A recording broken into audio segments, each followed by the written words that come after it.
जय हिंद दोस्तों।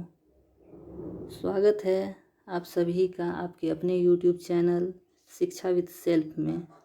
आज हम लोग जीव विज्ञान के कुछ महत्वपूर्ण प्रश्नों पे चर्चा करेंगे जो कि सभी प्रतियोगिता परीक्षाओं में अक्सर पूछा जाता है और ये सभी प्रश्न विगत वर्ष में किसी न किसी परीक्षा में पूछा गया प्रश्न है।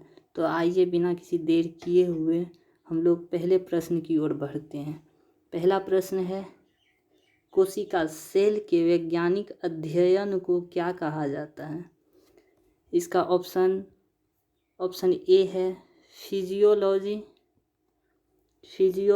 ऑप्शन बी है हिस्टोलॉजी, ऑप्शन सी है साइटोलॉजी, ऑप्शन डी है टेक्सोनॉमी। अगर हम बात हिस्टोलॉजी की करें तो हिस्टोलॉजी जो है ये स्टडी ऑफ टिश्यू है, स्टडी ऑफ टिश्यू यानी उत्तकों का अध्ययन को हिस्टोलॉजी कहा जाता है। किसके अध्ययन को हिस्टोलॉजी कहा जाता है? उत्तकों का अध्ययन। और उत्तक का निर्माण एक समान प्रकार के कोशिकाओं के मिलने से उत्तक का निर्माण होता है और उत्तकों के अध्ययन को क्या कहा जाता है? हिस्टोलॉजी कहा जाता है। अब बात करते हैं साइटोलॉजी। तो कोशिका के अध्ययन को साइटोलॉजी कहा जाता है। कोशिका के अध्ययन को क्या कहा जाता है? साइटोलॉजी कहा जाता है। सी फॉर सेल और सी फॉर साइटोलॉजी, आप ऐसे याद कर सकते हैं, C for cell, C for cytology. तो सेल के अध्ययन को क्या कहा जाता है? Cytology. Study of cell is known as cytology. तो अब अगले प्रश्न की ओर बढ़ते हैं। ये आपका जो है ये आपका सेल का स्ट्रक्चर है। इसमें आप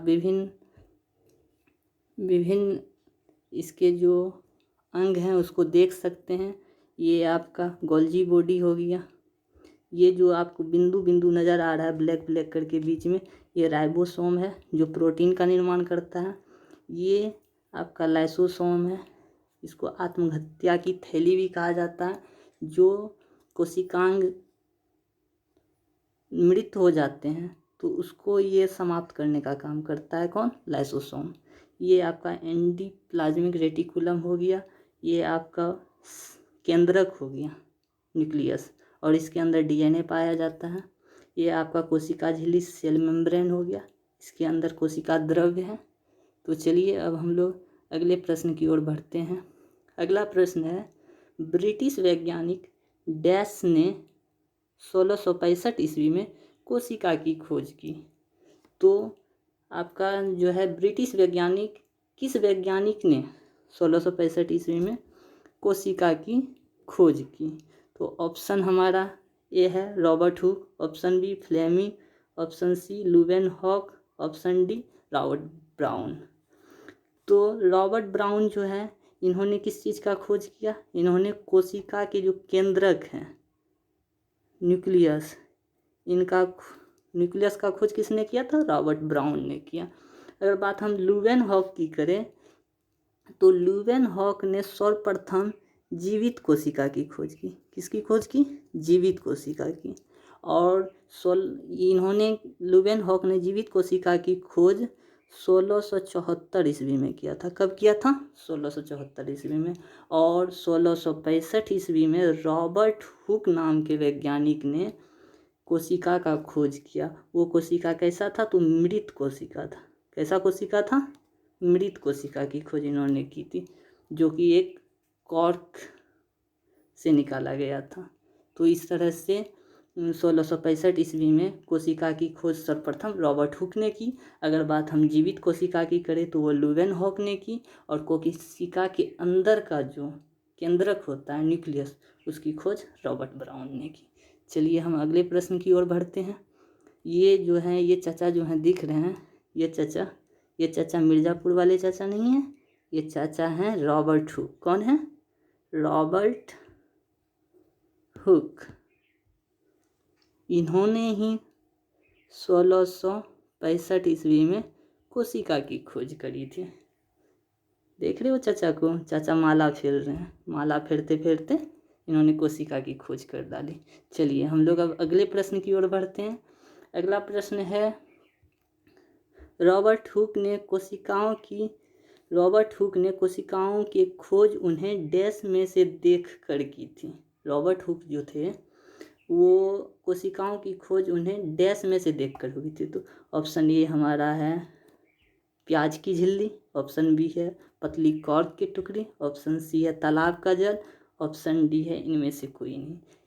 ये प्रश्न SSC CHSL 2017 में पूछा गया था। तो इसका सही उत्तर होगा पतली कॉर्क के टुकड़े।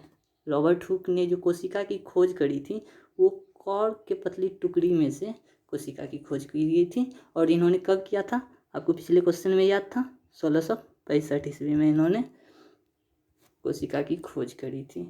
और ये मृत कोशिका था। कैसा कोशिका था? मृत कोशिका। और जीवित कोशिका की खोज किसने की थी? लुवेनहॉक ने की थी। किसने की थी? लुवेनहॉक ने की थी। चलिए हम लोग अब नेक्स्ट प्रश्न की ओर बढ़ते हैं।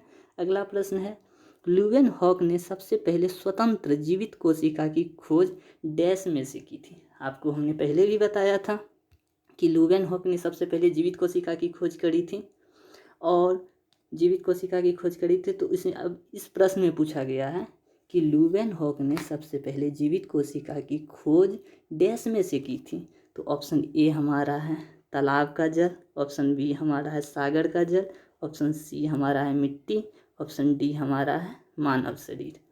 तो इसका सही जवाब है तालाब के जल में। लुवेनहॉक ने जो कोशिका जीवित कोशिका की खोज की उस तालाब के जल में से की थी। तो इसका सही आंसर हो जाएगा ऑप्शन ए तालाब का जल। और एक क्वेश्चन ये भी होता है फादर ऑफ बैक्टीरिया, तो वो उस प्रश्न का भी आंसर होता है लुवेनहॉक, क्योंकि इन्होंने ही सर्वप्रथम जीवित कोशिका की खोज की। कौन सी कोशिका की खोज की? जीवित कोशिका की खोज की। चलिए हम लोग अब नेक्स्ट प्रश्न की ओर बढ़ते हैं। हमारा अगला प्रश्न है, निम्नलिखित में से सबसे बड़ी ज्ञात कोशिका कौन सी है? कोशिका जो होता है सेल, तो अभी तक में जितना भी सेल है उसमें से सबसे बड़ी और सबसे छोटी सेल कौन सी है ज्ञात में से?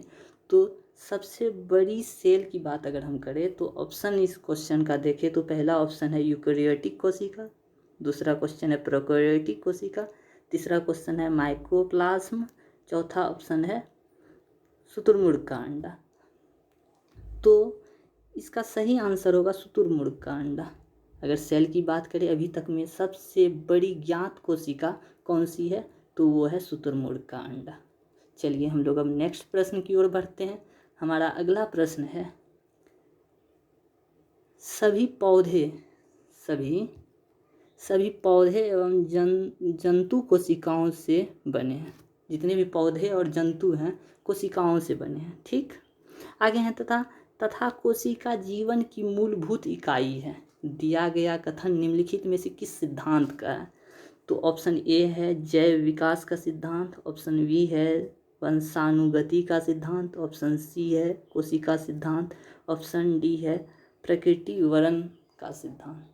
तो दोस्तों इस क्वेश्चन का सही जवाब होगा कोशिका सिद्धांत।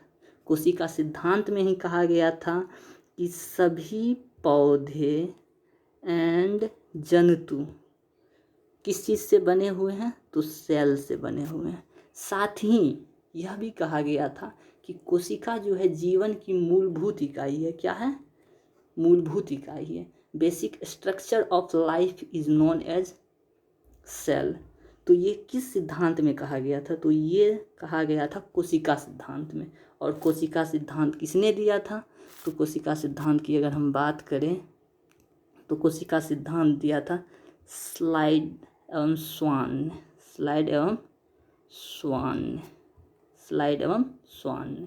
तो चलिए हम लोग अब नेक्स्ट क्वेश्चन की ओर बढ़ते हैं। और हमारा अगला क्वेश्चन है, कोशिका सिद्धांत का प्रस्ताव देने वाले वैज्ञानिक का क्या नाम है? कोशिका सिद्धांत का प्रस्ताव देने वाले वैज्ञानिक का नाम बताइए। तो हमारा ऑप्शन ए है MJ स्लेडन एवं थियोडोर स्वान, ऑप्शन बी है लेमार्क, ऑप्शन सी है ट्रेवरेनस, ऑप्शन डी है व्हिटकर और स्टेनले। तो इस क्वेश्चन का सही आंसर है स्लेडन एवं स्वान ने कोशिका सिद्धांत दिया था। तो कोशिका सिद्धांत की अगर हम बात करें तो ये कोशिका सिद्धांत किसने दिया था? स्लेडन एवं स्वान ने दिया था। और इस कोशिका सिद्धांत में क्या कहा गया था कि कोशिका सेल जीवन की आधारभूत क्या है? इकाई है। जीवन की आधारभूत इकाई क्या है? सेल है। जीवन की आधारभूत इकाई क्या है? सेल है। चलिए हम लोग अब अगले क्वेश्चन की ओर बढ़ते हैं। हमारा अगला क्वेश्चन है, यह किसने प्रस्तुत किया कि सभी पौधे एवं जंतु कोशिकाओं से बने हैं तथा कोशिका जीवन की मूलभूत इकाई है? तो देखिए, सिर्फ शब्दों का फेर है, क्वेश्चन वही है, सिर्फ शब्दों का फेर है, सिर्फ शब्द को आगे पीछे किया गया है। हमने पिछले क्वेश्चन में भी किया था कि इस क्वेश्चन में लिखा है किसने यह प्रस्तुत किया है कि सभी पौधे एवं जंतु कोशिकाओं से बने हैं तथा कोशिका जीवन की मूलभूत इकाई है। तो ऑप्शन हमारा ए है स्लेडन एवं स्वान, ऑप्शन बी है वीरसॉ, ऑप्शन सी है जे.ई. पुरकिंजे, ऑप्शन डी है ल्यूवेनहॉक। दोस्तों, आप लोग जानते हैं कि ल्यूवेनहॉक ने क्या किया था? जीवित कोशिका की खोज की थी। जीवित कोशिका की खोज की थी। तो आप लोग कमेंट करके बताइएगा कि जीवित कोशिका की खोज ल्यूवेनहॉक ने किस ईस्वी में किया, यानी कब किया था? ये आप लोग का होमवर्क है, आप लोग कमेंट करके बता सकते हैं। और इस क्वेश्चन का सही आंसर होगा स्लेडन एवं स्वान, क्योंकि उन्होंने ही कौन सा सिद्धांत दिया था? कोशिका सिद्धांत। कौन सा सिद्धांत दिया था? कोशिका सिद्धांत। और इस सिद्धांत में क्या कहा गया था? इस सिद्धांत में कहा गया था सेल जो है कोशिका जीवन की मूलभूत क्या है? इकाई है। जीवन की मूलभूत इकाई क्या है? सेल है। चलिए अब हम लोग अगले क्वेश्चन की ओर बढ़ते हैं। हमारा अगला क्वेश्चन है, किसने कोशिका सिद्धांत को और आगे बढ़ाया तथा यह बताया कि सभी कोशिकाएं पूर्ववर्ती कोशिकाओं से बनी है? तो इस क्वेश्चन में क्या पूछा गया है? किसने कोशिका सिद्धांत को आगे बढ़ाया? कोशिका सिद्धांत की बात करें तो कोशिका सिद्धांत किसने दिया था? कोशिका सिद्धांत दिया था स्लेडन एवं स्वान ने। कोशिका सिद्धांत किसने दिया था? स्लेडन एवं स्वान ने। अब इसमें आगे क्या पूछा गया है? किसने कोशिका सिद्धांत को आगे बढ़ाया तथा यह बताया कि सभी कोशिकाएं पूर्ववर्ती कोशिकाओं से बनाया हुआ है? तो इस क्वेश्चन का पहला ऑप्शन है टी स्वान, वही स्लेडन एवं स्वान वाला। बी ऑप्शन में है स्लेडन, वही कोशिका सिद्धांत वाला। ये दोनों ऑप्शन तो हमारा कोशिका सिद्धांत वाला हो गया। सी ऑप्शन है जे.ई. पुरकिंजे और ऑप्शन डी है रुडोल्फ विर्चो। तो इस क्वेश्चन का सही आंसर है रुडोल्फ विर्चो। रुडोल्फ विर्चो चाचा नहीं, रुडोल्फ ये मिर्ज़ापुर वाले चाचा ये भी नहीं, रुडोल्फ विर्चो चाचा ने ही कोशिका सिद्धांत को आगे बढ़ाया तथा उन्होंने ही यह बताया कि सभी जो कोशिकाएं हैं वो पूर्ववर्ती कोशिकाओं से ही बनी हुई है। कोशिका जो है सेल, जो सेल अभी दिख रहा है, ये सेल पहले पूर्ववर्ती कोशिकाओं से ही बनी हुई है। चलिए अब हम लोग अगले क्वेश्चन की ओर बढ़ते हैं। हमारा अगला क्वेश्चन है, निम्नलिखित में से कौन सा जीव कोशिका सिद्धांत अनुरूप नहीं है?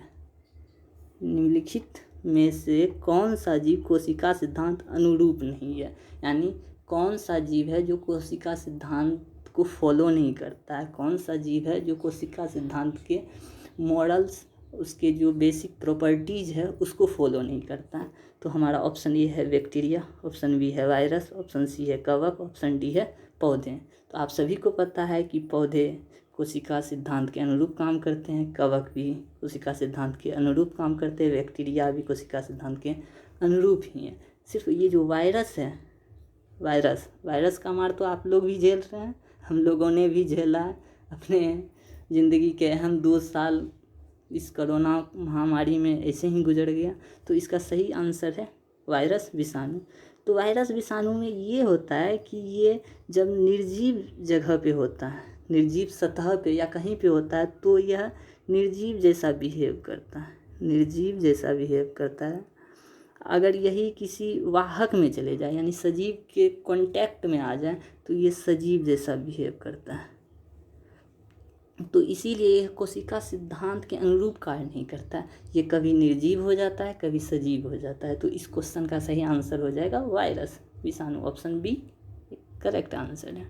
चलिए हम लोग अब नेक्स्ट क्वेश्चन की ओर बढ़ते हैं। हमारा अगला क्वेश्चन है, प्रोकैरियोटिक कोशिका में निम्नलिखित में से कौन सा नहीं होता है।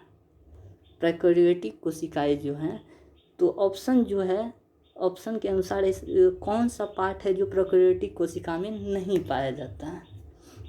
तो हमारा ऑप्शन ये है राइबोसोम, ऑप्शन बी है कोशिका झिल्ली, ऑप्शन सी है नाभिक या केंद्रक, ऑप्शन डी है डीएनए। तो राइबोसोम, डीएनए, कोशिका झिल्ली, ये तीनों ही प्रोकैरियोटिक कोशिका में पाया जाता है। प्रोकैरियोटिक कोशिका में ये तीनों चीज़ पाया जाता है, लेकिन ये जो नाभिक है, नाभिक प्रोकैरियोटिक कोशिका में नहीं पाया जाता है। तो इस क्वेश्चन का सही आंसर हो जाएगा नाभिक यानी कि केंद्रक। और नाभिक की खोज किसने की थी, तो नाभिक की खोज किए थे रॉबर्ट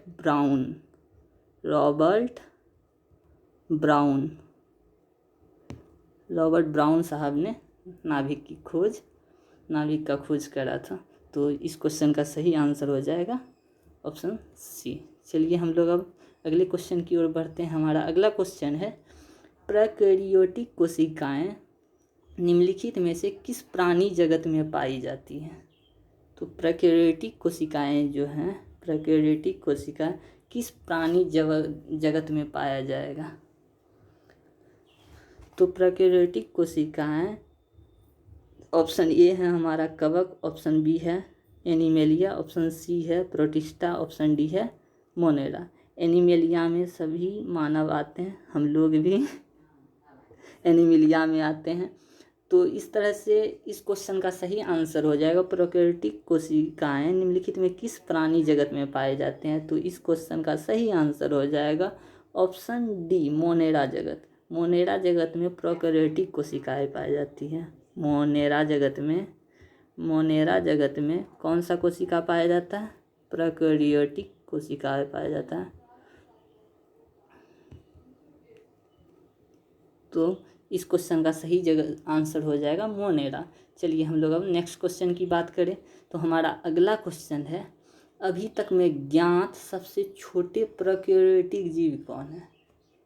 अभी इससे पहले हमने एक क्वेश्चन और करा था कि अभी तक में ज्ञात सबसे बड़ा कोशिका कौन सा है, सबसे बड़ा सेल कौन सा है। तो आप सभी ने जाना कि सबसे बड़ा सेल है शुतुरमुर्ग का अंडा, एग ऑफ शुतुरमुर्ग।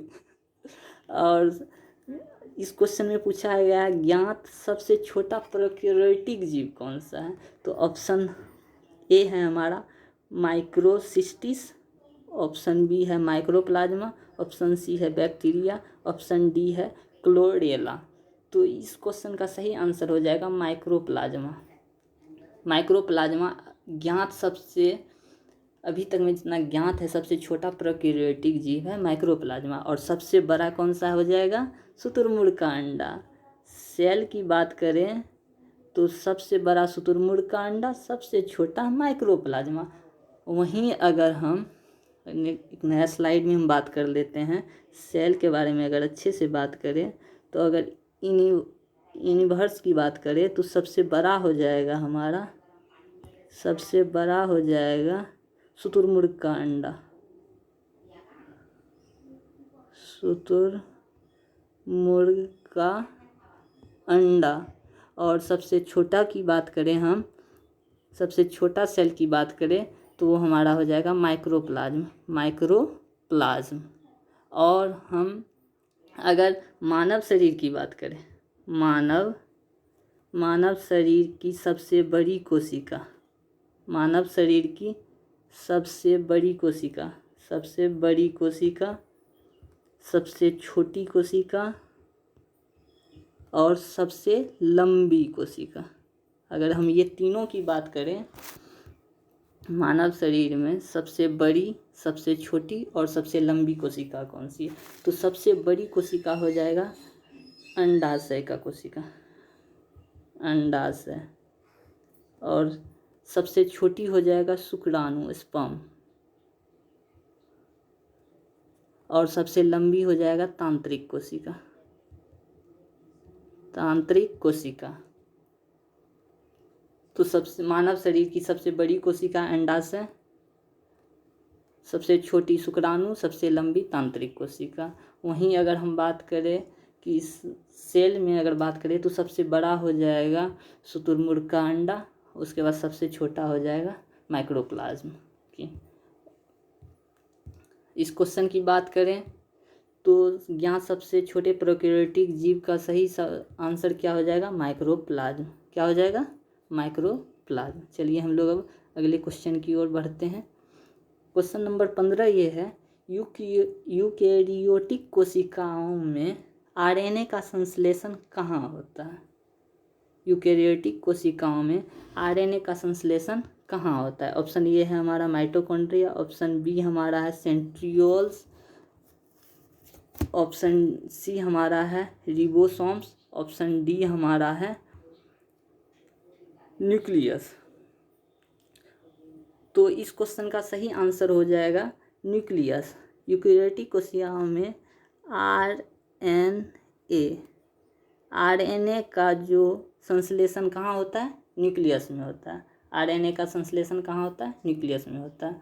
तो चलिए हम लोग अगले क्वेश्चन की ओर बढ़ते हैं। हमारा चलिए ये स्लाइड में ये मानव कोशिका को दिखाया गया है, ये जंतु कोशिकाएं हैं, ठीक, सॉरी मानव बोल दिए थे, जंतु कोशिका है।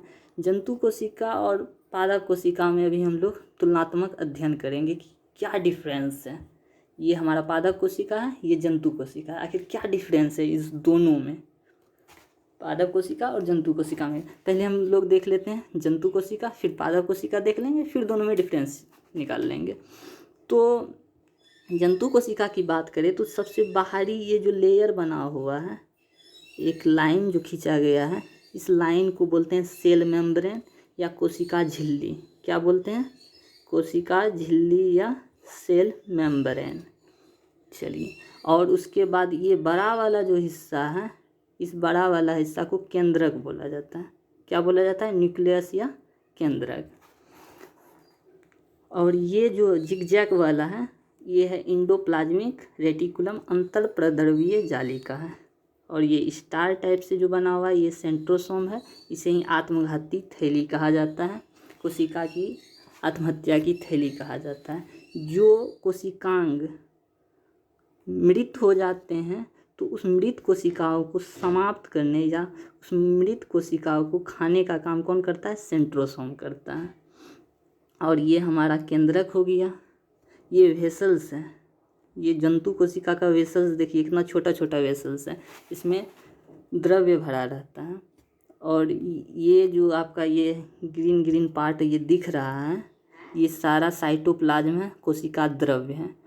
कोशिका के अंदर जो द्रव्य है इसको कोशिका द्रव्य बोलेंगे, और केंद्रक के अंदर जो द्रव्य भरा रहेगा उसको केंद्रक द्रव्य बोलेंगे। तो कोशिका द्रव्य और केंद्रक द्रव्य दोनों को सम्मिलित रूप से जीव द्रव्य बोला जाता है। और ये बिंदु बिंदु जो ब्लैक ब्लैक डॉट है, ये सभी राइबोसोम है। राइबोसोम क्या करता है? प्रोटीन का संश्लेषण करता है। क्या करता है? प्रोटीन का संश्लेषण करता है। चलिए हम लोग अब पादप कोशिका को एक नज़र से देखें तो पादप कोशिका में सबसे ऊपर ये जो ग्रीन कलर का पार्ट बना हुआ होता है, इसको बोला जाता है कोशिका भित्ति।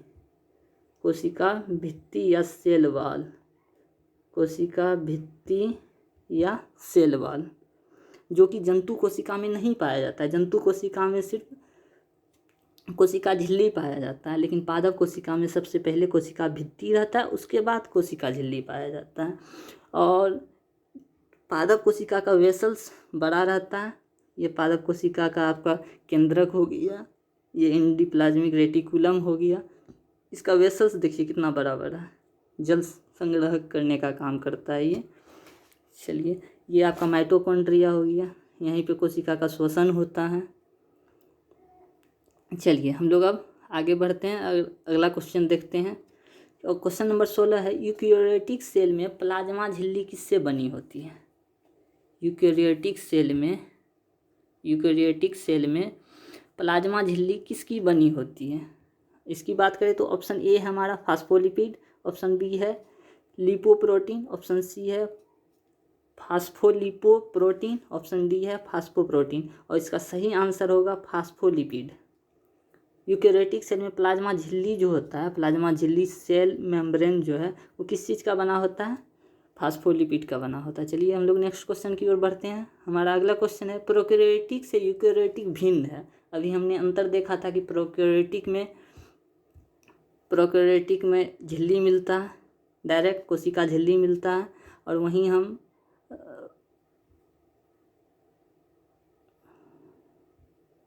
हम बात करें यूकैरियोटिक सेल में प्लाज्मा झिल्ली, ये नहीं, अगला क्वेश्चन है, प्रोकैरियोटिक से यूकैरियोटिक भिन्न है। भिन्न कैसे है? तो इसका ऑप्शन अभी हम जो देख रहे थे ये तो पादप कोशिका और जंतु कोशिका था, उसमें हमने अंतर देखा था। ये प्रोकैरियोटिक और यूकैरियोटिक भिन्न है कैसे हैं? तो ऑप्शन ए हमारा अस्पष्ट झिल्ली की अनुपस्थिति, ऑप्शन बी है हमारा क्रोमोसोम, ऑप्शन सी है फ्लैजिला में 9+2 की संरचना, ऑप्शन डी है डीएनए प्रोटीन का जुड़ाव। तो इसका सही आंसर हो जाएगा अस्पष्ट झिल्ली की अनुपस्थिति।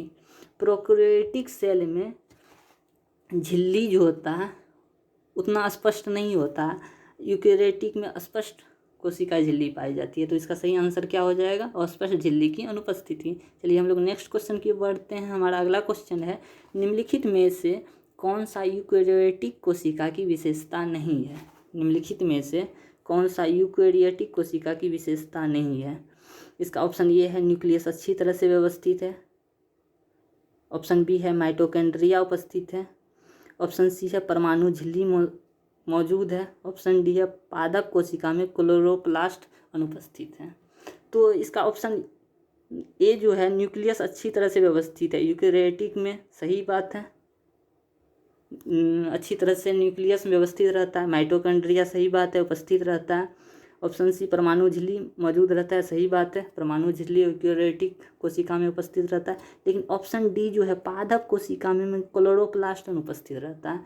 आपको हम बता दें कि क्लोरोप्लास्ट की उपस्थिति में ही पेड़ पौधे अपना भोजन बनाते हैं, तो इसीलिए पादप कोशिका में क्लोरोप्लास्ट अनुपस्थित नहीं रहता है बल्कि उपस्थित रहता है। इस वजह से ऑप्शन डी हमारा सही जवाब हो जाएगा। यूकैरियोटिक कोशिका की विशेषता ये नहीं है कि क्लोरोप्लास्ट अनुपस्थित रहेगा, तो इस क्वेश्चन का सही आंसर हो जाएगा पादप कोशिका में क्लोरोप्लास्ट अनुपस्थित रहता है। चलिए हम लोग नेक्स्ट क्वेश्चन की बढ़ते हैं। हमारा अगला क्वेश्चन है, कोशिका झिल्ली की प्रवृत्ति क्या है? सेल मेम्ब्रेन की प्रवृत्ति क्या है? तो हमारा ऑप्शन ये है पारगम, ऑप्शन बी है अर्धपारगम, ऑप्शन सी है गैर पारगम, ऑप्शन डी है स्वतंत्र पारगम। तो कोशिका झिल्ली जो होता है वो अर्धपारगम होता है, कुछ वस्तुओं को अपने से होकर गुजरने देता है, कुछ वस्तु को रोक लेता है। मान के चलिए ये हमारा कोशिका झिल्ली है, तो कुछ वस्तु को अंदर जाने ये दे देगा लेकिन कुछ वस्तु को रोक देगा, इसको बोलेंगे अर्धपारगम, और कोशिका झिल्ली हमेशा अर्धपारगम होता है। चलिए हम लोग नेक्स्ट क्वेश्चन की ओर बढ़ते हैं। हमारा अगला क्वेश्चन है, प्लाज्मा झिल्ली, कोशिका झिल्ली या प्लाज्मा मेम्ब्रेन, ये तीनों नाम एक ही है, प्लाज्मा झिल्ली या कोशिका झिल्ली या प्लाज्मा मेम्ब्रेन या सेल मेम्ब्रेन, कुछ भी बोले बात एक ही है, ठीक। चाहे आप गुड्डू भैया बोलिए या लिबिड़ करने वाले गुड्डू भैया बोलिए, बात वही है। चलिए, या फिर आप मुन्ना भैया बोलिए या कालीन भैया के बेटा बोलिए, बात वही है। तो वही बात हो गया, प्लाज्मा झिल्ली, कोशिका झिल्ली या प्लाज्मा मेम्ब्रेन चयनात्मक पारगम झिल्ली बनी होती है। जो सेल मेम्ब्रेन होता है किस चीज़ से बना होता है? तो ऑप्शन ए है हमारा, ऑप्शन ए हमारा है प्रोटीन से, ऑप्शन बी है लिपिड से, ऑप्शन सी है कार्बोहाइड्रेट से। तो प्लाज्मा झिल्ली जो है प्रोटीन और लिपिड दोनों से मिलकर बना होता है। प्लाज्मा झिल्ली किस किस चीज़ से मिलकर बना होता है? प्रोटीन और लिपिड दोनों चीज़ से मिलकर बना होता है। तो इस क्वेश्चन का सही आंसर क्या हो जाएगा? ऑप्शन डी, ए और बी दोनों सही। चलिए हम लोग नेक्स्ट क्वेश्चन की ओर बढ़ते हैं। हमारा अगला क्वेश्चन है, कोशिका का कौन सा गुण कुछ पदार्थ को कोशिका के भीतर तथा बाहर आने जाने की अनुमति देता है?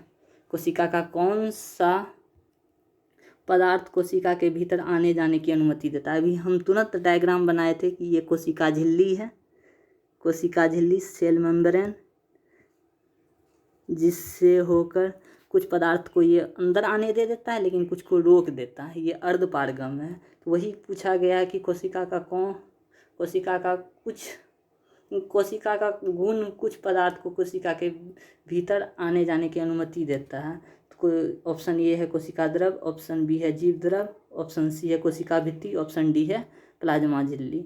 तो इस क्वेश्चन का सही आंसर हो जाएगा हमारा ऑप्शन डी प्लाज्मा झिल्ली। प्लाज्मा झिल्ली जो है, कोशिका झिल्ली जो है, कुछ पदार्थ को अंदर आने जाने देता है, कुछ को नहीं आने जाने देता है। तो ये अर्धपारगम है, इसलिए इस क्वेश्चन का सही आंसर हो जाएगा प्लाज्मा झिल्ली। कोशिका भित्ति सिर्फ पादप कोशिका में पाया जाता है। आपको बता दें, कोशिका झिल्ली सिर्फ पादप कोशिका में पाया जाता है, जंतु कोशिका में यह नहीं होता है।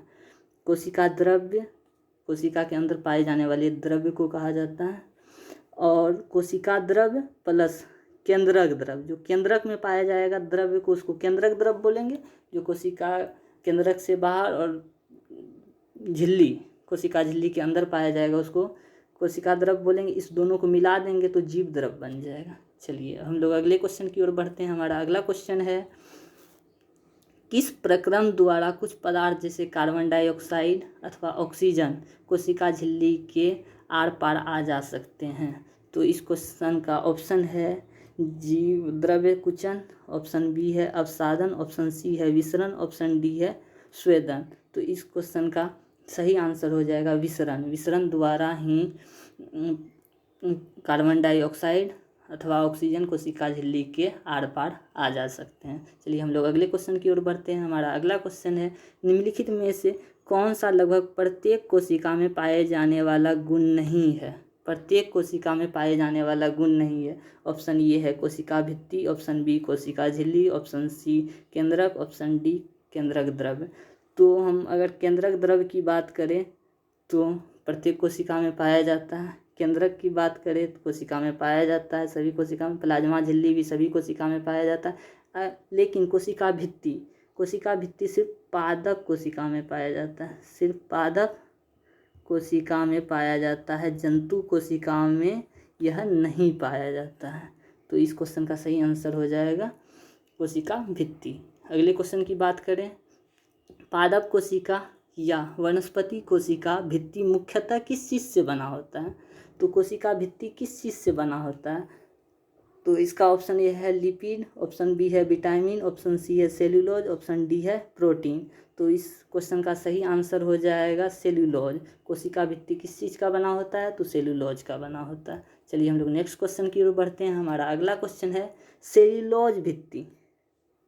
चलिए, कोशिका भित्ति किस चीज़ से बना था? सेल्यूलोज से। अब इस क्वेश्चन में पूछा गया है सेल्यूलोज भित्ति किसकी सेलों में पाई जाती है?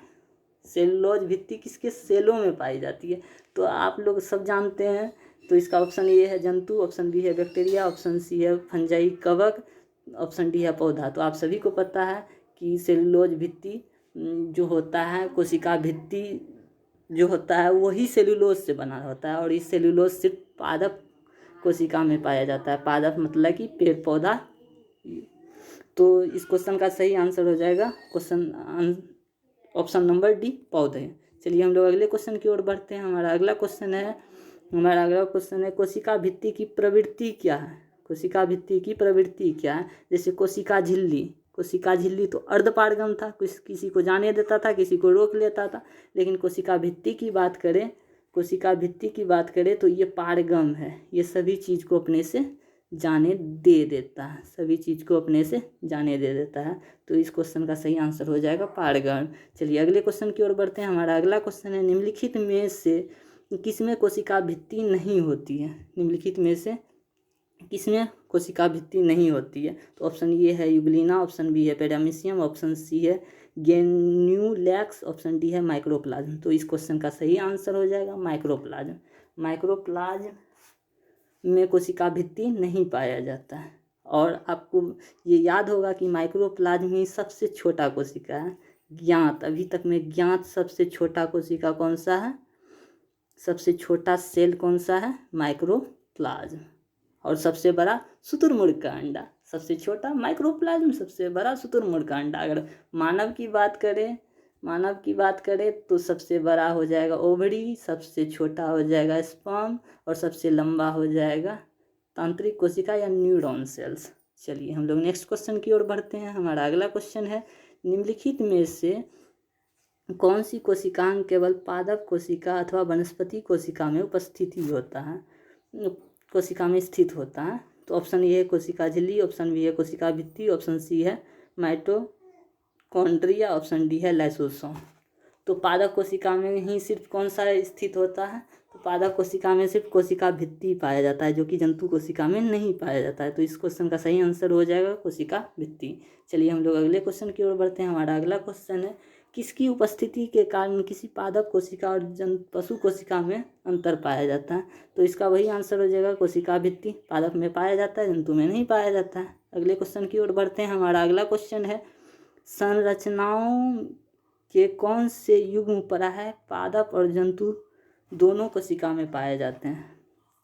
पादप और जंतु दोनों में पाया जाता है। तो ऑप्शन ए है कोशिका भित्ति और न्यूक्लियस, ऑप्शन बी है न्यूक्लियस और क्लोरोप्लास्ट, ऑप्शन सी है अंतर्द्रव्यीय जालिका और कोशिका कला, ऑप्शन डी है कोशिका कला और कोशिका भित्ति। कोशिका भित्ति सिर्फ पादप में पाया जाता है, क्लोरोप्लास्ट सिर्फ पादप में पाया जाता है, कोशिका भित्ति सिर्फ पादप में पाया जाता है। तो ऑप्शन ए भी गलत, ऑप्शन डी भी गलत, ऑप्शन बी भी गलत। तो कौन सा बच गया? ऑप्शन सी, अंतर्द्रव्यीय जालिका और कोशिका कला जंतु और पादप दोनों कोशिका में पाया जाता है। तो ऑप्शन सी सही हो गया। तो हम लोग अगले क्वेश्चन की ओर बढ़ते हैं। हमारा अगला क्वेश्चन है, एक जीवित कोशिका की संपूर्ण अवयव को डैश के रूप में जाना जाता है, जिसमें साइटोप्लाज्म, कोशिका द्रव और नाभिक शामिल होते हैं। एक जीवित कोशिका के संपूर्ण अवयव को डैश के रूप में जाना जाता है, जिसमें साइटोप्लाज्म, कोशिका द्रव और नाभिक शामिल होता है। तो हमने आपको पहले ही बताया था कि नाभिक न्यूक्लियस प्लस जीव द्रव या साइटोप्लाज्म दोनों को सम्मिलित रूप से क्या कहा जाता है? कोशिका द्रव। न्यूक्लियस और कोशिका द्रव को सम्मिलित रूप से क्या कहा जाता है? जीव द्रव या प्रोटोप्लाज्म कहा जाता है। तो इस क्वेश्चन का सही आंसर हो जाएगा ऑप्शन नंबर ए। चलिए हम लोग अगले क्वेश्चन की ओर बढ़ते हैं। हमारा अगला क्वेश्चन है, निम्नलिखित में से किसे जीवन की भौतिक आधार माना गया है? निम्नलिखित में किसे जीवन की भौतिक आधार माना गया है? तो जीवन की भौतिक आधार ऑप्शन ए है कोशिका भित्ति, ऑप्शन बी है कोशिका झिल्ली, ऑप्शन सी है सूत्रकणिका, ऑप्शन डी है जीव द्रव। तो इस क्वेश्चन का सही आंसर हो जाएगा जीव द्रव। जीव द्रव को ही जीवन की भौतिक आधार माना गया है। चलिए हम लोग नेक्स्ट क्वेश्चन की ओर बढ़ते हैं। हमारा अगला क्वेश्चन है, कोशिका का जीवित अंश जीव द्रव प्रोटोप्लाज्म कहलाता है। कोशिका का जीवित अंश जीव द्रव प्रोटोप्लाज्म कहलाता है। यह किससे बना होता है? ये जीव द्रव्य जो है किससे बना होता है? तो जीव द्रव कोशिका द्रव, केंद्रक द्रव और अन्य कोशिकांग सभी से मिलकर बना होता है। तो इसका सही आंसर हो जाएगा ऑप्शन नंबर डी। चलिए हम लोग नेक्स्ट क्वेश्चन की ओर बढ़ते हैं। हमारा अगला क्वेश्चन है, कोशिका में स्थित तरल जैविक पदार्थ को जीव द्रव का नाम किसने दिया था? जीव द्रव का नाम किसने दिया था? जीव द्रव्य का नाम किसने किया था? कोशिका के अंदर ये यहाँ जो द्रव्य भरा रहता है इसको बोला जाता है कोशिका द्रव, और यहाँ पे जो भरा रहता है इसको बोला जाता है केंद्रक द्रव्य, और इन दोनों को सम्मिलित रूप से बोला जाता है जीव द्रव। और इस जीव द्रव का नामकरण किसने किया था? तो J.E. पुरकिंजे ने किया था। चलिए अगले क्वेश्चन की ओर बढ़ते हैं। हमारा अगला क्वेश्चन है, जीव द्रव में सर्वाधिक पाया जाने वाला पदार्थ कौन सा है? तो जीव द्रव में सर्वाधिक पाया जाने वाला पदार्थ जल है। जीव द्रव में सर्वाधिक पाया जाने वाला पदार्थ कौन सा है? जल है। अगले क्वेश्चन की ओर बढ़ते हैं। हमारा अगला क्वेश्चन है, कोशिका में सबसे प्रचुर मात्रा में अणु होते हैं जो कुल कोशिका द्रव का 70% होता है। तो सबसे अधिक क्या पाया जाता है? पानी पाया जाता है। तो उसी का 70% होगा। तो इसका सही आंसर क्या हो जाएगा? ऑप्शन नंबर डी, पानी। चलिए अगले क्वेश्चन की ओर बढ़ते हैं, और हमारा अगला क्वेश्चन है, लिपिड स्राव के लिए निम्नलिखित में कौन उत्तरदायी होता है? लिपिड के स्राव के लिए कौन उत्तरदायी होता है? ऑप्शन ए हमारा लाइसोसोम और सेंट्रोसोम, ऑप्शन बी है चिकनी अंतर प्रद्रव्यीय जालिका, ऑप्शन सी है गोल्जी उपकरण और माइटोकॉन्ड्रिया, ऑप्शन डी है लाइसोसोम और माइटोकॉन्ड्रिया। इसका सही आंसर हो जाएगा चिकनी अंतर प्रद्रव्यीय जालिका। चलिए दोस्तों, आज के लिए इतना ही, फिर हम लोग मिलते हैं अगले क्लास में। तब तक के लिए ध्यान रखें, मस्त रहें, स्वस्थ रहें और पढ़ते रहें मन लगा के। चलिए, जय हिंद।